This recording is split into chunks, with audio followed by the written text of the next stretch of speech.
Muy bien. ¿Cuál es la dinámica del cambio bíblico? Y en esa situación debemos hacer la pregunta, ¿cuál es el problema? Y cuando lo hacemos, cuando preguntamos cuál es el problema, debemos ser específicos en esa situación y tenemos que pensar bíblicamente. Así que en Efesios capítulo 4, y eso debería tener abierto frente a usted, esta mañana, porque vamos a analizar este pasaje en particular. Pablo da ejemplos específicos. Dice que la persona debe hablar verdad, en el versículo 15, debe hablar la verdad en amor. Y luego, mientras el texto continúa, dice, por tanto, dejando a un lado la falsedad, hablad verdad cada cual con su prójimo. Dice, airaos. Entonces sí es posible tener un enojo justo, pero no pequéis, no se ponga el sol sobre vuestro enojo. Y luego dice en el versículo 28, el que roba no robe más, sino más bien que trabaje haciendo con sus manos lo que es bueno, a fin de que tenga que compartir con el que tiene necesidad. ¿En qué momento un ladrón deja de ser un ladrón? ¿Cuándo deja de robar? No. Cuando deja de robar, consigue un trabajo y gana lo suficiente no solo para sustentar a su familia, sino que da a otros. Cuando el ladrón, que es avaricioso y roba, se convierte en el que da, en el que convierte lo que tiene con los necesitados. Esa es la diferencia. Ahora mire el siguiente versículo. No salga de vuestra boca ninguna palabra mala. Solo deje de decir esas malas palabras. Si has escuchado hay una publicidad, pare, ya no haga eso.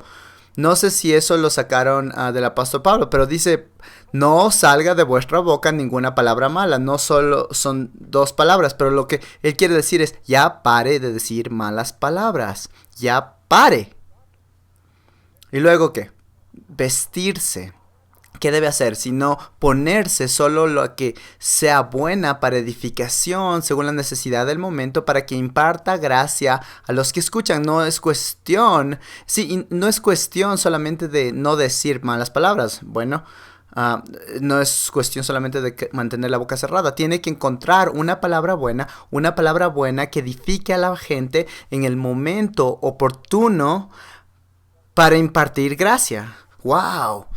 Esa es una gran verdad y es difícil lograrlo si esa es la razón por la que tiene que orar y pedirle al Espíritu Santo que le dé la voluntad y el poder para hacerlo, para cambiar su forma de pensar y no le deje que vengan esas respuestas instantáneas que son tan desagradables.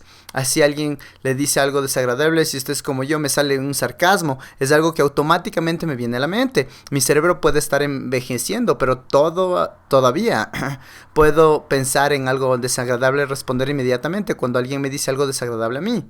Pero lo que se supone que debe decir es algo que imparta gracia. ¿Qué es gracia? Un favor no merecido. Ellos dicen un sarcasmo, entonces merecen un sarcasmo. Pero si dicen un sarcasmo, usted es cristiano, así que le responde con una bendición.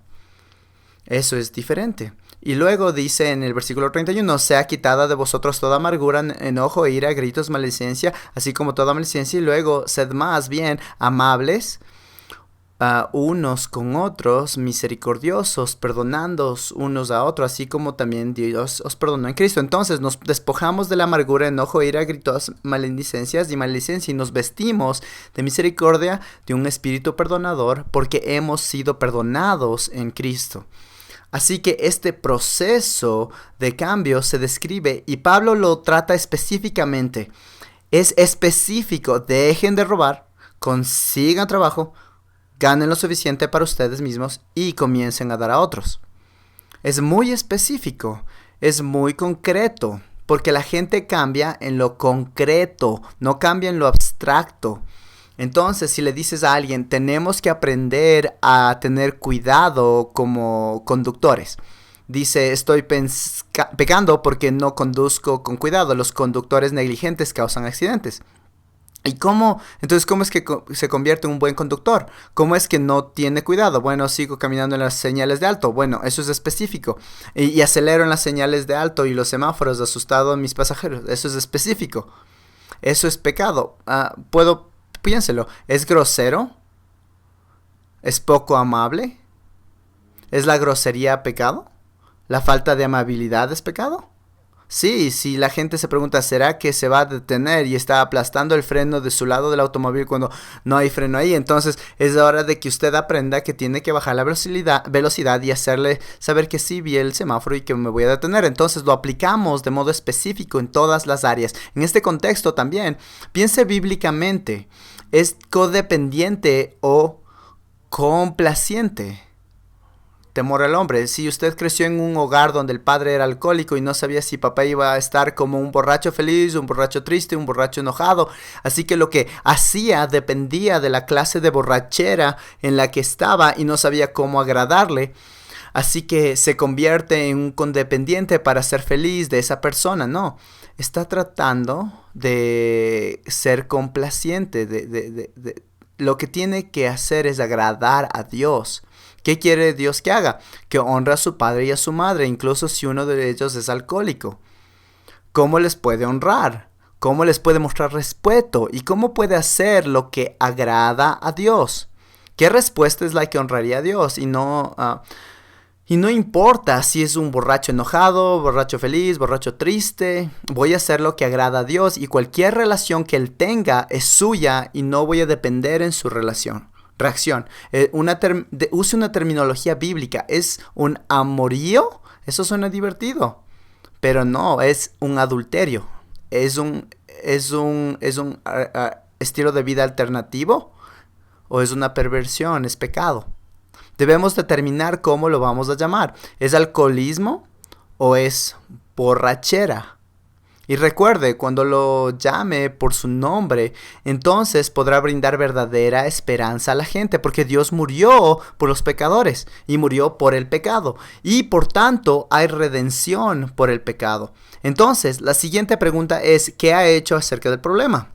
Y la razón por la que quiere hacer esa pregunta es porque quiere saber lo que se ha hecho de la persona. Porque lo que haya hecho en realidad podría complicar el problema. ¿Qué es lo que hizo? Caín, ¿qué hiciste con el problema? No me sentía bien porque la ofrenda de mi hermano fue aceptada y la mía no fue. Entonces, ¿qué hiciste? Bueno, maté a mi hermano. Bueno, bien, entonces tenemos una complicación, David. ¿Qué fue lo que hiciste? Te sorprendieron en adulterio y ella va a tener un bebé. Bueno, yo mentí. ¿Eso ayudó? No, en realidad el hombre no se creyó la mentira. ¿Y qué hiciste al respecto? Bueno, lo maté. Eso tampoco ayudó. ¿Qué es lo que ha hecho acerca del problema? Eso podría complicarlo, así que tiene que saber qué han hecho al respecto. Tiene que hacer preguntas que le ayuden a entender en esa área qué es lo que todos han hecho acerca del problema. Vamos, yo sé que es sábado en la mañana, pero sé que están despiertos, puedo darme cuenta, la mayoría de ustedes parece que sí están despiertos. ¿Qué es lo que han hecho del problema? Todos lo hemos hecho, orar por eso. ¿Qué es lo que has hecho? Yo he orado por eso. Bueno, ¿qué fue lo que oró? ¿Con cuánta frecuencia oró? ¿Qué esperaba que Dios hiciera en relación con esa oración? ¿Esperaba que Dios respondiera? ¿Cuál es la comprensión que tiene de Dios? ¿Y va a aprender de eso? Tiene que hacer más preguntas, tiene que recolectar más buena información. Entonces, ya hablamos de hecho, lo que se haya hecho o se está haciendo podría eclipsar o ocultar el verdadero conflicto en el corazón que se debe abordar. Entonces, el hombre entra, está deprimido y usted pregunta, ¿cuándo empezó la depresión? Él dice, hace 2 semanas. ¿Y qué pasó? ¿Sucedió algo en ese momento? Bueno, perdí mi trabajo. Eso es deprimente, ¿verdad? Entonces puede avanzar desde ese punto. ¿Qué pasó? ¿Cuál fue la razón? No, me enojé con mi jefe. Bueno, ¿qué pasó en esa escena? ¿Qué hubiera visto si yo si hubiera estado ahí un bicho en la pared cuando usted se enojó con su jefe? Bueno, me hubiera visto diciéndole las 4 verdades y diciéndole que su opinión no valía nada, que él no entendía en realidad lo que pasaba en el piso donde trabajaba, y luego me hubiera visto lanzarlo contra la pared. Wow, muy bien, ¿ha pasado antes algo así? Bueno, sí, ¿cuántas veces ha perdido su trabajo a causa de un enojo? Sí, he perdido el trabajo varias veces. Así que ahora vemos un patrón y la depresión, que es el problema que te presentan Podría estar ocultado un problema de ira en el corazón y orgullo con lo que hace falta lidiar antes de llegar a los problemas con los que verdaderamente hay que lidiar. Entonces, lo que siguiente es la interpretación en el sentido de qué dice la escritura, la Biblia, acerca del problema. Tiene que entender el problema. ¿Qué dice la Biblia acerca de la depresión y la melancolía? ¿Qué dice la Biblia sobre el enojo? ¿Qué dice la Biblia sobre pensar que su jefe es un tonto y que no entiende en verdad? Es que hay orgullo en parte. Bueno, debe entenderlo. Entonces vamos a Efesios capítulo 4 y empecemos en el versículo 17. Pero si vuelve al versículo 1, verá que el inicio de este capítulo, recuerden que los capítulos 1, 2 y 3 no se desasocien con lo que estamos haciendo aquí. De hecho, si quiere empezar con una persona y darle tarea, si quiere asignarle que estudie Efesios 4:29, si mira en sus notas, como en la 5ª página, encontrará una hoja que dice cómo descubrir maravillas. Algo así, la hoja de cómo descubrir cosas maravillosas. Tiene la observación, interpretación y aplicación. Y el ejemplo es: no salga de vuestra boca ninguna palabra mala. Usted hará que memoricen y mediten, que reflexionen en Efesios 4:29 durante la semana, y hará que oren esas oraciones a Dios con esas mismas palabras. En unos minutos haremos por qué tienen que hacer eso, pero usted les pedirá que eleven una oración a Dios con las mismas palabras. Ahora, en el capítulo 4, versículo 1 dice: yo pues, prisionero del Señor. Pues, ¿sobre la base de qué? Capítulo 1, capítulo 2, capítulo 3. Cuando dice ahora, se trata de nacer de nuevo por la fe, por gracia. Por medio de la fe, se trata del hecho que Dios puede hacerlo todo. De hecho, si tan solo retrocede al capítulo 3 y mira al final del capítulo 3, mire lo que dice de conocer en el versículo 19, el amor de Cristo que sobrepasa el conocimiento, para que seáis llenos hasta la medida de toda la plenitud de Dios, y aquel que es poderoso para hacer todo mucho más abundante de lo que pedimos o entendemos, según el poder que obra en nosotros. A Él sea la gloria en la iglesia y en Cristo Jesús por todas las generaciones, por los siglos de los siglos. Amén. ¿Cuál es el contexto aquí?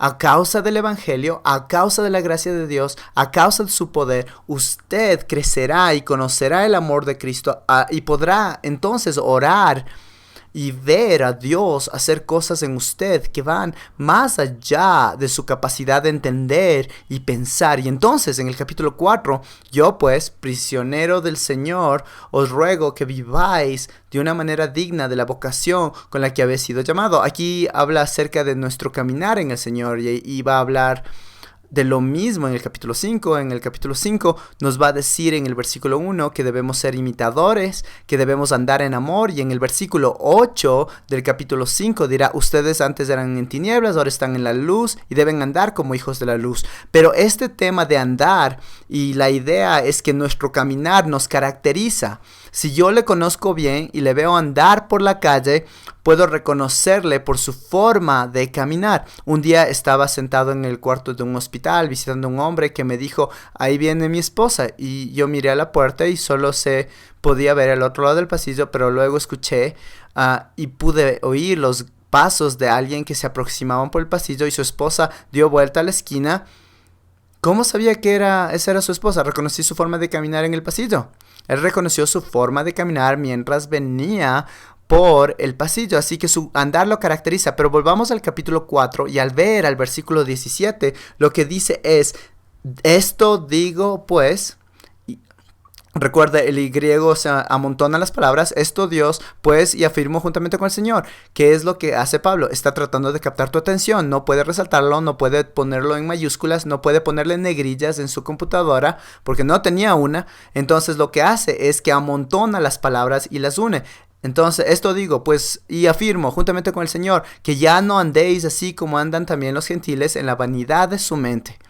Mire lo que dice en la vanidad de su mente. ¿Qué dice Proverbios 3, 5 y 6? No te apoyes en tu propio entendimiento. ¿Qué dice Jeremías 17? No confíe en su corazón. No confíe en sus sentimientos. Bueno, entonces no debe andar en la vanidad de su mente como ellos, entenebrecidos en sus entendimientos, excluidos de la vida de Dios por causa de la ignorancia que hay en ellos, por la dureza de su corazón. Y ellos también, habiendo llegado a ser insensibles, se entregaron a la sensualidad para cometer con avidez toda clase de impurezas. Pero vosotros no habéis aprendido a Cristo de esta manera. Si en verdad lo oíste y habéis sido enseñados en él conforme a la verdad que hay en Jesús. Ahora Pablo está en medio de su mensaje a la iglesia de Efeso, pero se detiene y dice, sí, en verdad estás en Cristo. Entonces, si está en medio de una serie de consejería y es la 6ª semana y no ve ningún fruto, usted no debe ser el juez. No juzguéis para que no seáis juzgado. Usted no puede ver las motivaciones de su corazón, pero sí debe ser un inspector de fruto. Puede ver el fruto. ¿Qué hace la persona? Y si no ve fruto, quizás tenga que hacer la pregunta que hizo Pablo. ¿No aprendieron a Cristo de esta manera? Si todavía andan de esa manera, eso no lo aprendieron de Cristo. Y por supuesto en Gálatas 5 tenemos un pasaje paralelo y ahí habla sobre las obras de la carne y que nos... ¿Y qué nos dice este pasaje? Bueno, dice, ya no debe andar como ustedes. Usted puede cambiar. Oh, doctor Bob, es que ya soy viejo y no puedo enseñarle, no le puedo enseñar trucos nuevos a un perro viejo. Usted sabe cómo se dice. Usted lo sabe. Yo le digo, Dios tiene una respuesta para usted. Yo no sé en realidad porque no soy un entrenador de perros, pero usted sí puede cambiar. Mi mamá me dijo cuando tenía más de 70 años, me dijo, Roberto, sigue creciendo, porque cuando tengas 70 años vas a enfrentar algunas de las peores batallas que han enfrentado en tu vida espiritual. Porque tu mente todavía te dice que hagas las cosas, pero tu cuerpo te dirá, no puedes. Entonces tu mente divaga mientras estás en la iglesia pensando en todas las cosas que quieres hacer y no puedes hacer. Así que tienes que aprender en verdad la importancia de la oración. Y esta sí es una batalla, pero no puedes pelear batallas así. Pero prepárate, vas a tener que aprender batallas muy duras más adelante. Mi mamá vivió otros 30 años más y puedo contarle también acerca de esas batallas difíciles. Pero el hecho es que aquí dice que usted puede cambiar y debe cambiar. Dios no nos manda a hacer algo para lo cual no nos dará la gracia y la fuerza. Entonces, usted debe comportarse de un modo diferente en Cristo. Mire los versículos 20 y 21. Vosotros no habéis aprendido a Cristo. De esta manera, si en verdad lo oíste y habéis sido enseñado en Él, conforme a la verdad que hay en Jesús. Entonces ya hemos hablado de esto. La verdad está en Cristo. Ve a Proverbios 1:7 que nos dice ahí, el principio de la sabiduría es del temor del Señor. Es pensar, Dios lo dijo y eso es suficiente para mí. Él no tendrá que decirlo 2 veces. Si lo dijo una vez, entonces así es como voy a vivir, por su gracia y a través de su fuerza, no con orgullo en mis propias fuerzas. Ahora, ¿qué ha lidiado con esto? El siguiente paso es que debe despojarse del viejo hombre, de su vieja naturaleza, como dice el versículo 22, que en cuanto a vuestra anterior manera de vivir, os despojéis del viejo hombre que se corrompe según los deseos engañosos de la vida. La Biblia de las Américas creo que lo traduce muy bien a los deseos engañosos de la vida. Pero como en esta mañana estoy seguro de que usted oyó la alarma, saltó de la cama y dijo, oh, buenos días, Señor. Y empieza a cantar, este es el día que el Dios ha hecho. Este es el día. No, ¿a qué hora era? Que tenemos que estar ahí, son las 8:30. No creo que llegue a las 8:30. Vi a algunos de ustedes llegar conmigo y yo tampoco llegué a las 8:30. Así que los deseos engañosos. Aplasta el botón. Voy a llegar tarde al trabajo. Ahora tengo que apurarme porque nos levantamos. ¿Por qué nos levantamos? ¿Porque queremos? No. Tengo que ir al trabajo. Tengo que llegar a la conferencia. Tengo que hacerlo porque es lo correcto. ¿Cuáles son los deseos engañosos de la vida? Tengo que hacerlo porque es correcto. ¿Cuáles son los deseos si usted me dice algo desagradable, yo quiero responderle con algo desagradable. Si usted me golpea, no creo que darle otra mejilla donde le puedo pegar. No pensamos bíblicamente. Cuando usted me dice una palabra mala, yo no pienso, bendición. ¿Cómo le puedo decir algo bueno después de que él me acaba de insultar? No, no pensamos de esa manera naturalmente. Usted tiene la frase en sus notas, alguien dijo, cuando tenga dudas acerca de la voluntad de Dios, considere lo que siente hacer y haga lo contrario. Y probablemente esté muy cerca de lo que dice la Escritura. Porque cuando nos enojamos, no pensamos bíblicamente a menos que hayamos renovado nuestra mente. Gloria a Dios. Un joven comprometido a lidiar con el enojo hace 4 semanas se llevó a casa este pasaje, Efesios 4, 31 y 32, y comenzó a memorizarlo, a meditar en él, a orar así a Dios y pidiéndole al Señor que lo cambiara. Cuando regresó esta semana me dijo, es asombroso. Cuando le pregunté qué tal le iba y qué estaba pasando, me dijo, incluso mis amigos, la gente que me ha conocido por mucho tiempo me pregunta, ¿qué te pasa? Wow, has cambiado, ¿qué estás haciendo? Estás diferente, quiero aprender lo que estás haciendo porque ya no te enojas como antes. ¿Qué pasó? Y solo fue necesaria la escritura, el meditar en el pasaje. Él meditó, pensó en que tengo que quitarme el enojo, tengo que quitarme la ira, tengo que quitar la maledicencia, tengo que quitarme esas cosas y tengo que vestirme de un espíritu misericordioso. Y dijo que cuando estuvo en una situación con sus hermanos, en otras cosas, circunstancias, y entonces lo que pasaba era que el Espíritu de Dios traía el versículo a su mente y él comenzaba a pensar, puedo hacerlo. Eso es enojo, esos son gritos, esos son malicia, tengo que ser amable. ¿Qué puedo hacer para ser amable? Y le pedí a Dios que lo ayudara. Y el Espíritu de Dios hacía exactamente lo que siempre hace con la palabra de Dios, lo instruía en justicia. Ya llegaremos a eso en unos minutos. Pero tiene que despojarse del viejo hombre, negar esos sentimientos, hacer lo correcto. Bueno, y ahora en el próximo paso tiene que ser renovado en el espíritu de su mente. Renueve su mente cuando tienen los pensamientos de Dios acerca de él, a meditar en su palabra. ¿Qué dice el Salmo 119 del 9 al 11? ¿Cómo puede el joven guardar puro su camino, guardando tu palabra? En mi corazón he atesorado tu palabra para no pecar contra ti. El salmista conocía esta verdad. Sabía que si un joven quería cambiar su camino, debía tomar la palabra de Dios, tenía que esconderla en su corazón, lo que significa que tenía que pensar en su mente y en su ser interior y pedirle a Dios que cambiara su camino, y así la palabra de Dios estaba ahí y él tiene los pensamientos de Dios acerca de sí mismo, entonces Dios le iba a empoderar para hacer lo correcto.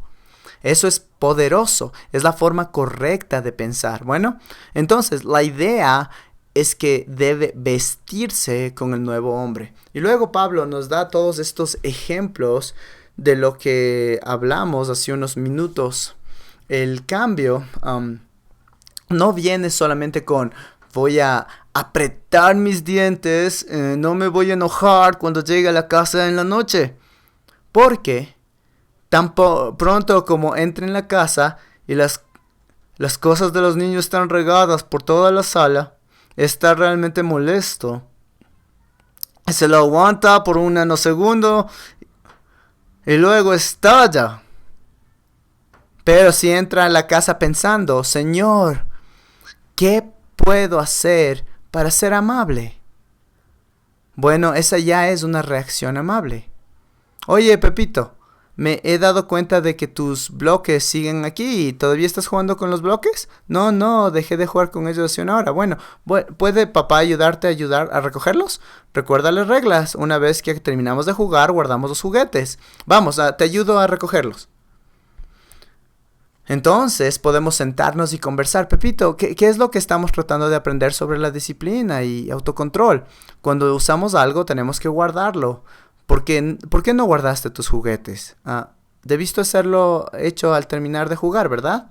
Hable con él. Esa es una reacción amable y está pensando en términos de la amabilidad.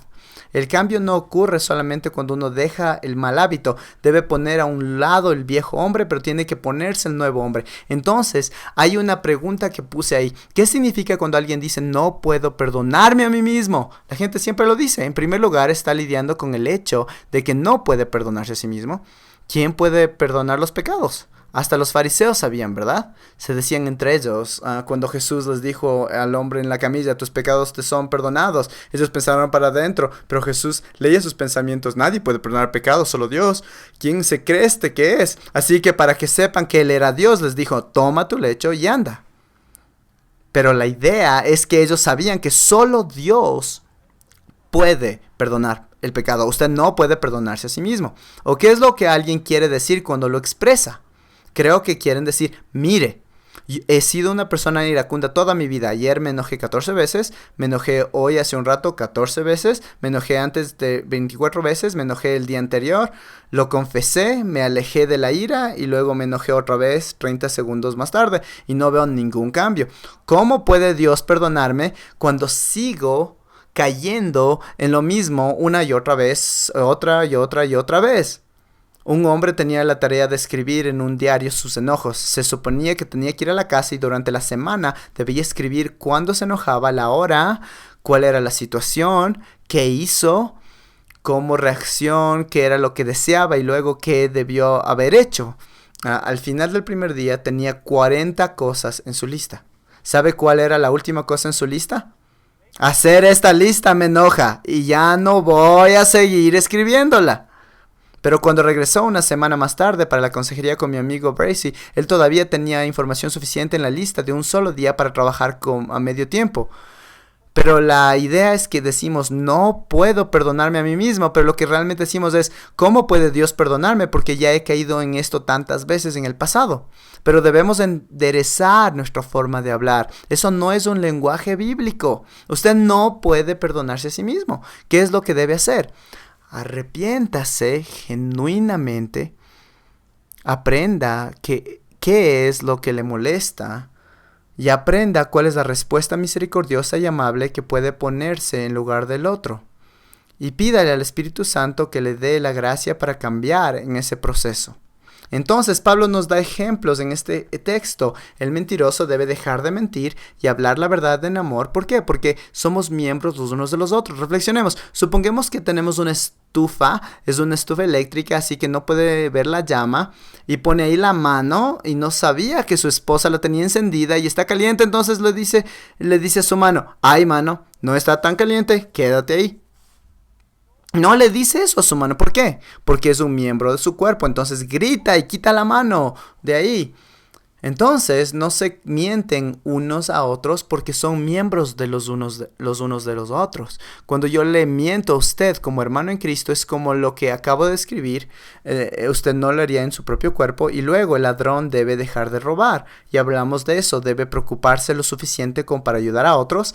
El que dice malas palabras debe dejar de decirlas y vestirse con palabras que edifiquen a otras en momento oportuno para ministrar gracia. Y las personas amargas, enojadas, iracundas, gritonas, calumniadoras y maliciosas deben vestirse con amabilidad, misericordia y perdón. Entonces, ese es el patrón. Ahora, si vamos a Timoteo 3:17, debemos usar la palabra como una herramienta para enseñar, es decir, reprender lo que tiene que saber y corregir e instruir en justicia. Por ejemplo, la palabra de Dios le da lo que necesita en toda situación. Así que si abre su Biblia en Levítico 26, ve ahí algunos principios de lo que hablaremos en un minuto. Pero una señora entra, la señora tuvo un ataque de pánico, la señora solía tener una guardería en su casa y se deleitaba en cuidar de los niños. Lo disfrutaba, pero dejó de tener esa guardería. Ella se deleitaba en tener las puertas de su casa abiertas, ahora tenía las cortinas cerradas, tenía ataques de pánico, su corazón empezaba a latir rápidamente, sus manos le sudaban y temblaban y su mente corría a 1000 kilómetros por hora y ella tenía miedo de casi cualquier cosa. Ella vivía en este temor, así que llegó, hicimos una investigación por un par de semanas, le dimos una tarea, pero no podíamos encontrar ninguna raíz de lo que estaba detrás de este temor que ella tenía, de este temor sin fundamentos, de este terror sin fundamentos. Entonces, después de unas semanas le dije, hoy vamos a probar un experimento. Recuerde que es un experimento. Quiero probar algo que no habíamos intentado antes porque no hemos encontrado ninguna raíz de los ataques de pánico que sufre, de este temor sin fundamento que tiene. Me gustaría que leyera conmigo Levítico 26. En Levítico 26 nos dice, Dios dice, si andan conmigo, si guardan mis sábados, Si andan conmigo, luego en el versículo 6 de 26, daré también paz en la tierra para que durmáis sin que nadie os atemorice. Asimismo, eliminaré bestias dañinas de vuestra tierra y nadie lo atemorizará. De modo que si andamos con Dios en completa obediencia, Él dice que no tendremos temor. Versículo 7. Y vosotros perseguiréis a vuestros enemigos. En este caso, 5 de vosotros perseguirán a 100 y 100 de vosotros perseguirán a 10,000. Me volveré hacia vosotros y os haré fecundos y os multiplicaré, etc. Pero luego lleguemos al versículo 14. Pero si no me obedecéis y no ponéis por obra todos los mandamientos y despreciáis mis estatutos, y si aborrece vuestras almas mis ordenanzas para no poner por obra todos mis mandamientos, quebrando así mi pacto, yo por mi parte podré sobre terror súbito. Podré sobre vosotros terror súbito. Y le pregunté, ¿podría describir el sentimiento que le sobreviene como un terror súbito? Ella respondió, sí, esa sería una buena descripción, ¿sí? Entonces, lo que Dios dice en este pasaje es que el terror súbito puede ser un resultado del pecado de no guardar sus mandamientos. Por eso, esta mañana quiero ir con usted a Deuteronomio 5. Me gustaría leer los 10 mandamientos con usted y solo voy a dar una breve explicación, aunque la mayoría no necesitan ninguna explicación. Solo quiero dar una breve explicación y luego usted dígame, Dios le trae algo a la mente que podría ser una raíz del problema con el que está lidiando. Así que fuimos a los 10 mandamientos de Deuteronomio capítulo 5. Cuando llegué a no cometerás adulterio, miré hacia arriba y tenía lágrimas en sus ojos y empezó a llorar. Le pregunté, ¿qué sucede? Ella respondió, bueno, estoy viviendo con un hombre. Le pregunté, ¿usted entiende lo que Dios piensa sobre eso, verdad? Ella respondió, sí, yo sé, es pecado. ¿Está dispuesta a lidiar con esto? No puedo hacerlo. Él es mi única fuente de estabilidad en este momento. Él es el único que está a mi lado. Es el único que realmente me cuida. Le pregunté, ¿y sus hijos? Bueno, están ahí, pero ya son adultos y no viven en casa. No demuestran mucho interés. No, simplemente no puedo hacerlo, dijo. Bueno, entonces usted entiende que no puedo seguir aconsejándola. Ella preguntó, ¿por qué no? Porque el libro de Santiago dice que si no obedecemos lo que sí sabemos y le doy más cosas que debería hacer, simplemente le voy amontonando de más culpa y de más responsabilidad. Debemos parar aquí o lidiar con el problema que conocemos, porque leímos en Levítico que el terror súbito puede ser enviado directamente por Dios como resultado del pecado. Luego fuimos a Proverbios 13:21, que dice, a los pecadores los persigue el mal. Entonces, si mira ese pasaje en Proverbios, y mi mente me falla un poco ahorita, no recuerdo las palabras exactas, pero en Proverbios 13:21 dice lo siguiente en la traducción en mi lenguaje actual. En el lenguaje actual, el bien le trae bendiciones, el mal solo le trae problemas. ¿No quiere bendiciones? Sí.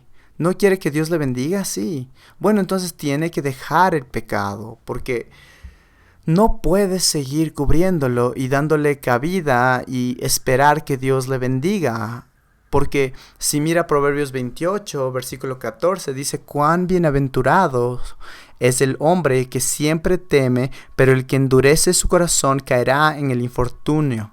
Y en el versículo 13 dice, el que encubre sus pecados no prosperará, mas el que los confiesa y los abandona hallará misericordia. Y dijo, no puedo renunciar. Muy bien, entonces no lo haga. La vida se va a poner peor, no va a mejorar. Si es hija de Dios, Él es su Padre Celestial. Él seguirá disciplinándola, porque sí sabemos con certeza en este momento que este es un problema con el que tiene que lidiar. No puedo hacerlo. Entonces ella se fue, dejó de venir a la iglesia. Años más tarde regresó. Dios había tratado con ella, confesó su pecado, dejó la relación y ya no tenía más ataques de pánico. Voy a leerle una carta que ella me envió 7 años después. Hola, Bob, soy Mary. Ella nos describió en sus vacaciones: no he tomado un tranquilizante desde que tuve consejería con usted hace 7 años, ni siquiera cuando estuve un vuelo turbulente desde la República Dominicana hasta Puerto Rico en un avión que parecía de juguete, de 4 pasajeros, que tenía un ala que se sacudía. Debajo de ese avión estaban los brazos eternos y fue tan estimulante ver estas bellas islas de verde esmeralda en las aguas azules verdosas del tibio mar Caribe. Mis pensamientos y oraciones están con ustedes y con toda la obra maravillosa que Dios está haciendo. Espere un momento, ella tenía las cortinas abiertas, ¿sabe?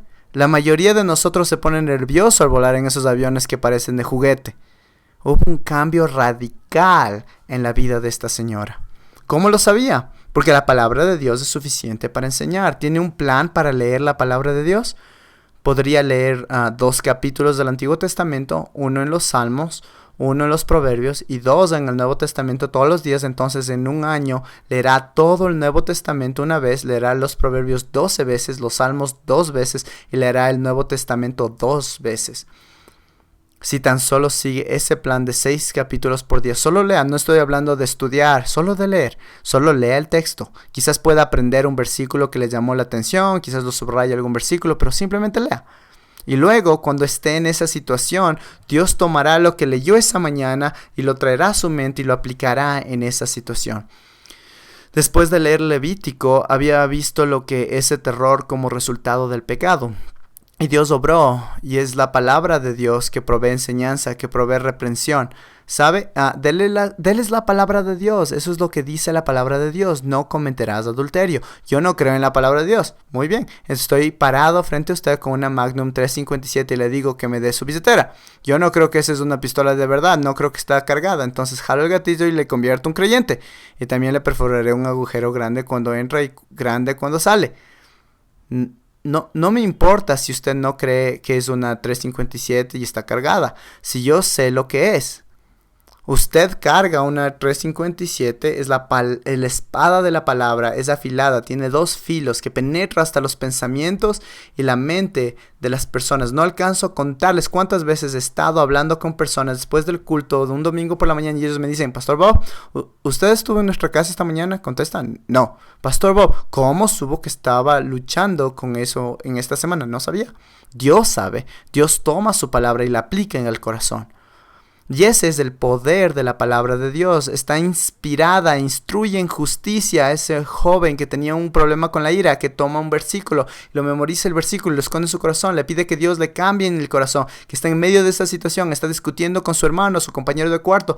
Dios le atrae el versículo a su mente, Dios le detiene, piensa en la amabilidad, piensa en la misericordia, cambia sus acciones y Dios obra. Ahora, la cosa es que usted debe pedir un cambio según lo que dice la palabra de Dios. Juan 15:7. Si permanecéis en mí, mis palabras permanecen en vosotros, pedid lo que queráis y os será hecho. En Juan 15:7, lo mismo. Usted permanece en su palabra, permanece en Cristo, permanece en sus palabras. Permanecer en Cristo es confiar en Él para la salvación. Permanecer en Cristo es confiar en Él para lo que necesita ahora, este minuto, este día. Usted no puede vivir ni un momento sin Cristo. ¿Qué puede hacer sin Cristo? Sipo. Nada. Nothing, nada. ¿Qué puedo hacer en Cristo? Todo lo puedo en Cristo que me fortalece. Y ese es el poder de la palabra de Dios que obra en su vida. Tiene que pedirle a Dios un cambio. Puede pedirle lo que quiera y le será hecho. Entonces pídale que cambie su corazón, su vida. Esto es de renovar la mente cuando pide esas cosas. Y luego, piensa en esto, pide el cambio según la palabra que dice primera de Juan 5:14 y 15. Recuerde que Juan está en el discurso del aposento alto, le oye enseñar a Jesús sobre: yo soy la vid, ustedes son las ramas. Tiene que permanecer en mí, que mis palabras permanezcan en ustedes, pidan lo que quieran. Ahora, ¿cómo interpreta esto? Cuando escribe la primera de Juan, capítulo 5, dice lo siguiente: y esta es la confianza que tenemos delante de Él, que si pedimos cualquier cosa conforme a su voluntad, Él nos oye. Usted sabe que Él oirá la petición, que tendrá la petición que haga. ¿Cómo sabe que Dios oirá su oración? Ore conforme a su palabra. Entonces, ¿por qué el bosquejo que tiene el de cómo descubrir cosas maravillosas? Porque dice observación, interpretación, aplicación y oración. Use las palabras del texto para elevar su oración a Dios. Toma el versículo, no salga de vuestra boca ninguna palabra mala, sino solo la que sea buena para edificación según la necesidad del momento, para que imparta gracia a los que escuchan, y lo convierte en una oración. Mire la oración en la cuarta columna de esta hoja. Padre, muéstrame las cosas que digo, que hieren o son cortantes, y ayúdame a dejar de decir palabras que son malas, ayúdame a decir palabras que edifiquen y animen a la gente en este día, y cámbiame. Entonces toma el versículo y lo pone en este lado de la carta, tome la oración y la pone en el otro lado de la tarjeta, y luego guarda el versículo en su bolsillo. Entonces, si trabaja, como en mi caso, en la idea de que siempre estoy diciendo tonterías, que son cosas sin pensar, siempre me enojo en un sientamen, estoy memorizando Proverbios 12:16. El enojo del necio se convierte al instante, pero el prudente oculta y la deshonra. Y luego en la NBI dice, el necio al punto da a conocer su ira, mas el que no hace caso de la injuria es prudente. He aprendido a no hacer caso de los insultos. Estoy aprendiendo simplemente ignorarlo, ¿sabe? No tiene que responder. El enojo del necio se conoce al instante, le da la vuelta y lo convierte en una oración. Padre, concédeme tu gracia, porque solo tú puedes para controlar mi enojo, y dame el gozo para aprender a no hacer caso a los insultos. Ayúdame a ocultar la deshonra que me han hecho. ¿Sabe una cosa? Cuando está en medio de la situación, responde, y Dios trae inmediatamente el versículo a su mente y le faculta para que empiece a reaccionar de un modo diferente en esta situación. Y luego la verdad es que tiene que poner en práctica su plan. Hebreos 5:14 habla del hecho que nosotros que crecemos en el Señor ponemos en práctica el plan. No es algo que sucede automáticamente. Dice, pero el alimento sólido es para los adultos, los cuales por la práctica, ¿sabe? Mis compañeros de cuarto en la universidad, nunca lo voy a olvidar.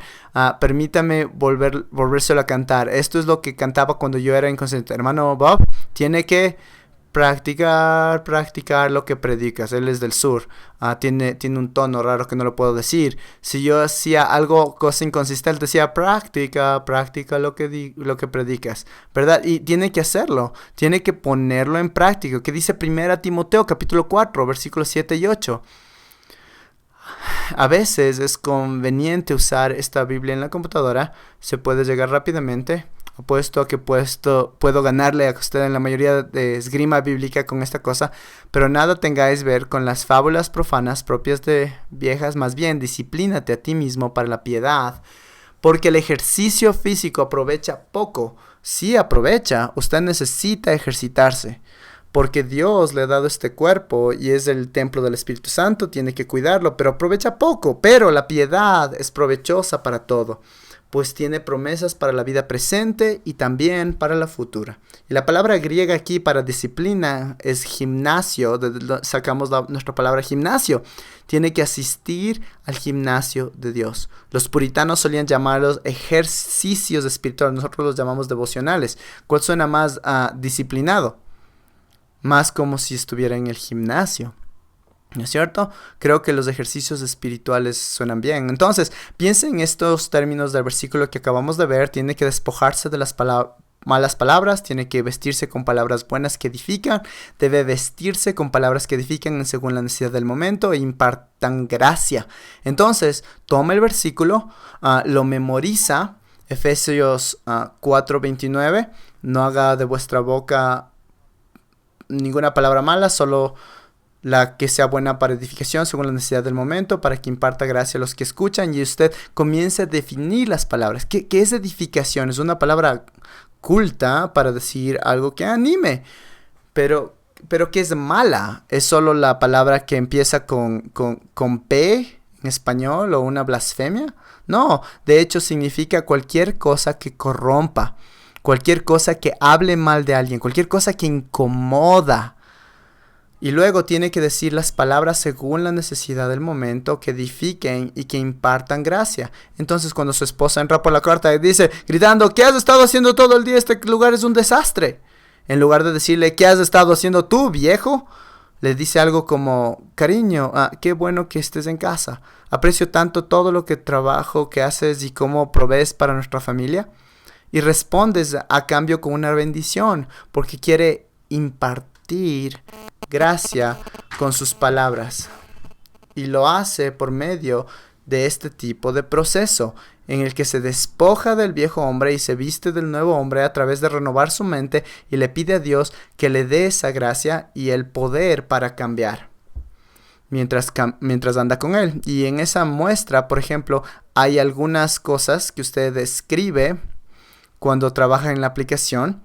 Y es cosas como, debo dejar de decir palabras malas como, ¿acaso no puedo hacer nada mal? Siempre llegas 2 minutos tarde. ¿Alguna vez podrás hacer acaso la primera vez? Voy a hacer una lista de las 5 personas más cercanas a mí, las 10 cualidades de carácter que aprecio de ellos y hacer el propósito de halagarlas. Una persona, si mira aquí a Alberto, Silvia, Pepe, Jaime y Susi, y debajo de cada uno sus nombres ve 10 cualidades de su carácter, así que puede ver la lista, puede comenzar a ponerlo en práctica esta semana en su hogar. Tome a su esposa, tome a su marido, tome a sus hijos, revise esta lista y haga una lista de las cosas buenas que ven ellos. Y luego hágase el propósito de todos los días edificarlos con una de estas cualidades. Empezar a estar atento cada vez que muestran cortesía, o cuando muestran amabilidad, o cuando muestran una buena disciplina, o cuando muestran prudencia, o cuando muestran gratitud. Y les dirá, realmente aprecio la gratitud que le mostraste al cajero en la tienda, Juan. Eso es muy bueno.